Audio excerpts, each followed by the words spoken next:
and go over your navigation. So, to use your navigation, you'll get one of these SanDisk cards. It does come complimentary with the GT trim levels and up. However, it is sold as an accessory and available in every single Mazda. So, in order to plug it in, go into your center console, and there will be the SanDisk slot, and plug in the navigation card the right way, like so, and it will boot up, so you'll have access to your maps. So in your maps, you do use the HMI commander to scroll both in and out, as well as move side to side using the toggle function of it to be able to move around.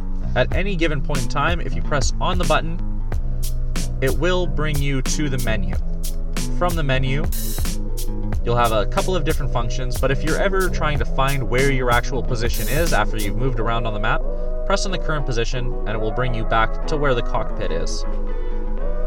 From there, you can enter the navigation menu and enter a destination. You can save a home and a work function, so if you're ever in an area that you don't necessarily know the fastest way back to home or to work is, you can simply click on that and it will automatically have that preset so you can find it very quickly. But to search, simply enter in the address of wherever you're trying to go.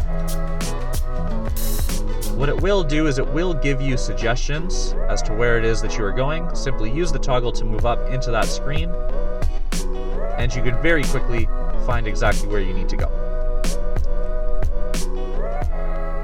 Using the back button, you can also correct yourself until you get all the way to the end, and then you can go back to the main screen. In the POI categories, places of interest, it will show you things like gas stations, restaurants, even where your banks are. So if you are looking for a very specific type of bank, it will tell you exactly what that bank is, so you don't have to worry about, extra charges or something like that at an ATM by using a bank that isn't yours.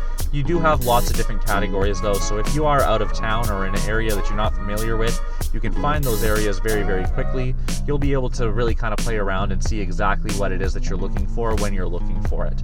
It will also, just down below that, save your recent destinations. So if you've just recently visited somewhere and you're trying to find the way to return to that area, you can quickly find that spot and immediately program your navigation to return back to there. In your navigation menu, you can also adjust things like your map, exactly how the view all plays out, as well as simple travel information. Where you are will give you GPS. Your SiriusXM travel link has a couple of features in there as well. It will also give you info about things like what the speed limits are on freeways, in local residences, that type of information, as well as your general navigation settings, when it's going to tell you when to turn, that kind of information. Or you can actually mute the guidance portion of it entirely, so you're just looking at the map, but it doesn't alter any of your other audios.